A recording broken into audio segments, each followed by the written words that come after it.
The day I've been waiting for has finally arrived. LEGO Star Trek. What is up, you guys?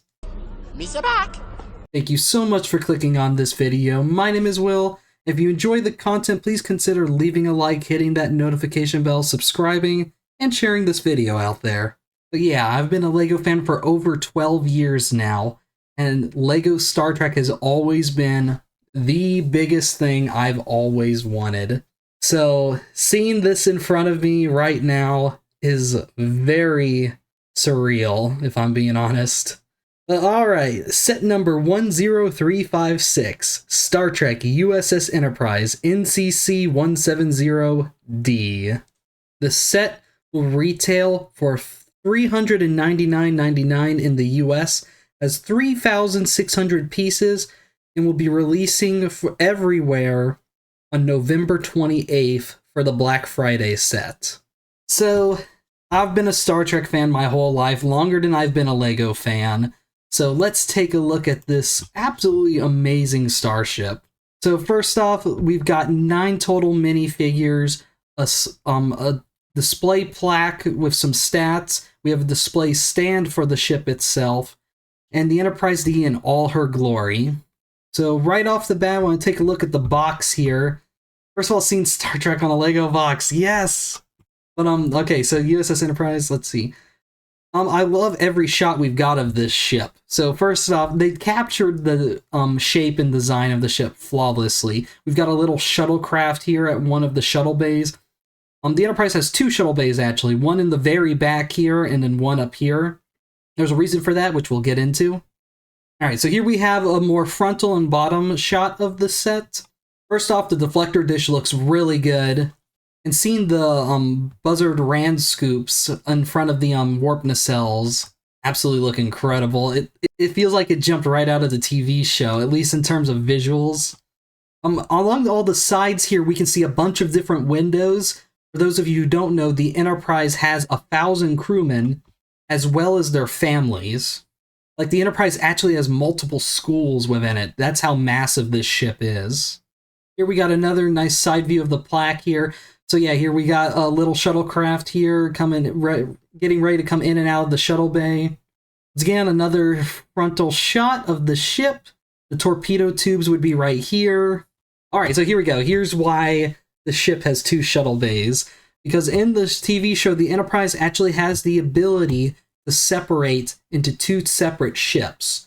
The saucer section would be the section that would stay behind and where all the families and people would go, while the Star Drive section, which is this section right here, it has an extra little battle bridge right here, and if there was ever danger, they would separate the saucer and the Star Drive would go into battle, while this section of the ship stayed in relative safety. It's a pretty fun design. It doesn't get used enough on the show, but we do see it here and there, especially in the very first episode of The Next Generation. So if you're interested in starting The Next Generation, you will see this feature get used. Alright, so over here we have the bridge on top of the saucer section. Along the line here we have the phaser banks, which are basically the lasers that the ship shoots. Then we have the top shuttle bay here opens up, and you can see all the little shuttles inside just sitting and chilling there, which is kind of cool. Alright, so let's talk about the minifigures. I'm going to start from left to right.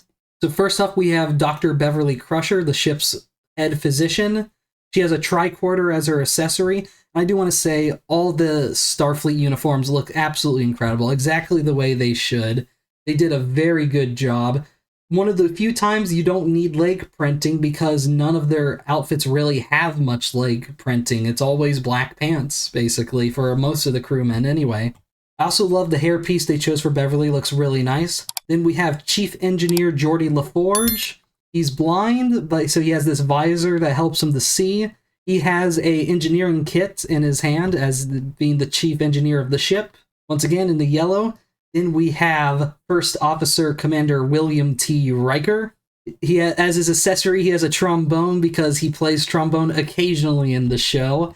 And he looks great. I absolutely love him. Then we have Counselor Deanna Troi. She also has a tricorder, which is what they use to scan unknown objects and strange new alien species and all that fun stuff. I would say she was the most least detailed figure here, but then again, her outfits were always pretty bland. That being said, I do love the coloration choice they chose. They had multiple different choices they could have gone with her because she had multiple different outfits she wore throughout the show. But this is basically the most classic. Next up, we have the captain himself, Jean-Luc Picard. He has his tea Earl Grey hot, as most Star Trek fans will know. In fact, most people should probably know because that's all over the internet. And he looks great. Like, honestly, he's the most basic figure here, but at the same time, like, that it's exactly what I want him to look like, so props to LEGO. Next up, we have Lieutenant Commander Worf, the head of security on the Enterprise. He has a phaser in his hand, which is really cool to see, and a brand new headpiece because he's a Klingon, which, for those of you who do or don't know, is a very popular Star Trek alien. And he has his Klingon house band across his chest here. All in all, a really well done figure. And he's being paid attention by resident cat Spot, who is owned by the next character we'll get into. Spot is your basic generic tabby cat piece, maybe a bit different design, but I'm really glad Spot got included, as he's a character in the show in his own right. Doesn't appear a lot in the show, but when he does, it's always fun to see the cat on board the starship.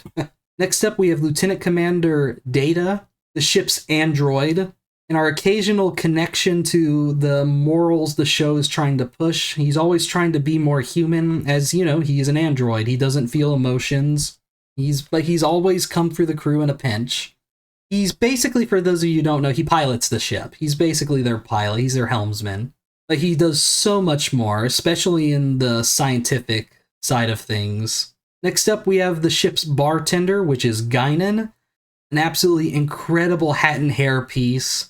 And her outfit looks really good, too. And she has, I think it was, there's something whiskey. It begins with an A, but it is green. But anyway, that's a reference for those of you who don't know. I probably didn't need to say that, but I'm geeking out. The final minifigure on this list is Wesley Crusher. We have he's a kid on board the ship. He's Dr. Beverly Crusher's son. He's got a little science experiment here that he's been working on. As he's living on board a starship, he's still continuing school.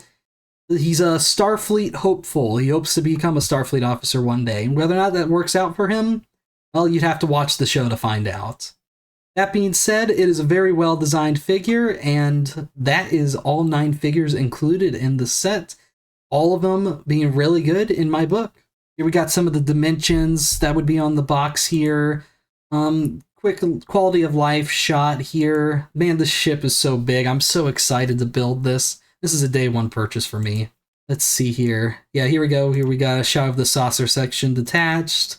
I know, there we go. So here we have the plaque included in the set. We have the USS Enterprise, Galaxy class, Starfleet Regency, NCC 1701D. Its launch date, which is stardate 40759.5. And then where it was constructed, the Utopia Planitia Fleet Yards around Mars. All in all, I'm happy. I'm very happy with this. On the side here, we can see they're celebrating the Star Trek 60th anniversary. I am hoping next year that we get another 60th anniversary set based off Captain Kirk and the original Enterprise from the original series. Those are 2 that definitely need to be made. I hope we get some more ships in the future. But for now, this is enough for me. Real quick, before we end it off here, we have a gift with purchase that is available from the 28th to December 1st, which is set number 40768, the Type 15 shuttle pod. Not the main shuttle pod we see using, I'm pretty sure it's the Type 16 we typically see. But nonetheless, it is really nice to get a gift with purchase. Here we've got Lieutenant Ro Lauren, who's another one of the navigators on the Enterprise. She's a Bajoran, so she has these nose ridges that most people wouldn't expect to see on a minifigure, but it distinguishes her species. Then inside the shuttle pod here, we have a little computer console for that looks like what you would expect to see from the Next Generation show, which is a nice little piece that I don't think we got in the Enterprise itself. So all in all, really nice gift with purchase. I've been waiting a long time for this, and I'm so happy to see it here finally. But alright, I'm gonna wrap it up here. What do you think? And are you planning on picking this set up? What is your favorite Star Trek memories? What Star Trek sets do you hope to see in the future? I really want to hear it. Let me know down in the comments section. If you enjoyed this video, please consider leaving a like, hitting that notification bell, subscribing, and sharing this video out there. And I will see you all in the next one. Bye-bye.